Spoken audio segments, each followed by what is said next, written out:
Okay. Hi bro, hi Alex, hi everybody else. Okay. A little bit of instruction about the bow. So this is Alex's bow. It's a hazelwood bow. It's from down the bottom of the garden. This is what we call a self bow because it's made out of a single piece of timber. I normally laminate them, so this is quite unusual. It's a particularly nice bow. The way that you string it is you put the bottom of the bow in your instep and you gently push your palm up until the string goes over the top knock, the top little loop. And to undo it, you do exactly the same. You brace it, you pull the handle towards you, you undo it, you bring it back down. Okay, so heel of the palm goes on, you slide up and on. Okay, the way that you know which way up it shoots is the loop is at the top, whereas the knot is at the bottom. Okay, you'll also, if you put an arrow on the string as well, you'll see that the arrow pass is clear here. So this is a Williams special arrow. The arrow fits onto the serving and you mustn't draw it back further than the arrow. Okay, if you draw it back further than the arrow, this is only being tillered, this bow, to about 24 inches. 25, maybe a bit more than that, okay? But if you draw it back further than that, you may snap the bow.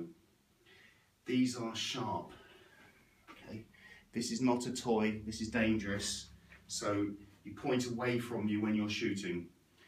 You draw back to your anchor point, wherever that may be. You always have to draw back to exactly the same point. So I draw back, my index finger comes to the corner of my mouth. So every single time I've got exactly the same anchor point before I shoot. With a bow this short, you can't do that. So I draw this part of my hand back. So it comes back, same place to my mouth. You can shoot accurately every time. Kids won't have to do that. There's 5 arrows. Don't worry if you break them. You know, we can make more. So, leather bound handle, hazelwood, single loop Flemish string, serving to protect the string. On the instep, bend it by pulling the handle back towards you, slip the loop off, away you go. Oh, okay, quite important. String it again. You want about what we call a fist mealy. That is a fist mealy. So you want it about a fist mealy, the string above the handle of the bow. If it's less than that, you can get wrist slap and you get burns or bruises on your wrist. Okay, because it is a bow, a bare bow, there's other bits that you need to have with it.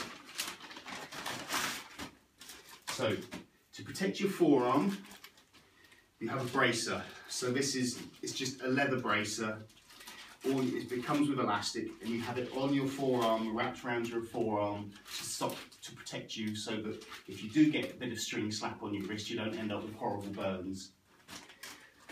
Because it's a proper old-fashioned bow, you shoot off the hand. There isn't an arrow rest. So I've got Alex a little glove.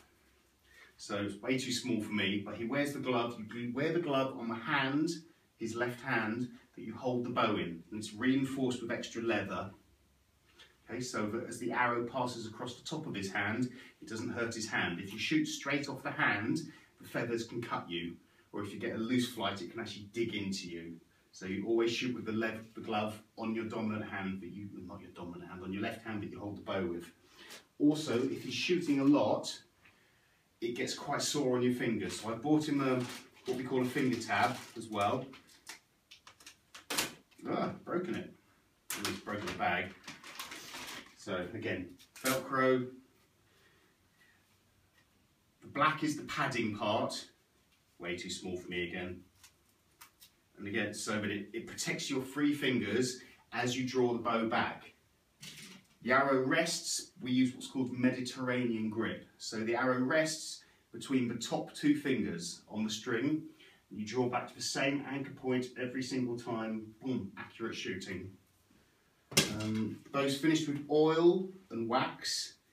If you shoot it in the wet, the wax will spot, but it doesn't matter. You can just rub it down gently with some fine sandpaper and re-wax it.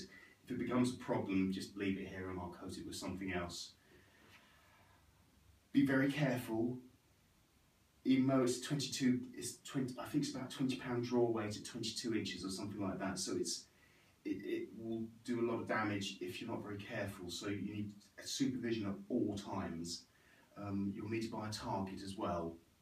I would recommend the foam ones rather than a straw one, because the straw can make the arrows damaged. But other than that, have fun. It's a great thing to play with.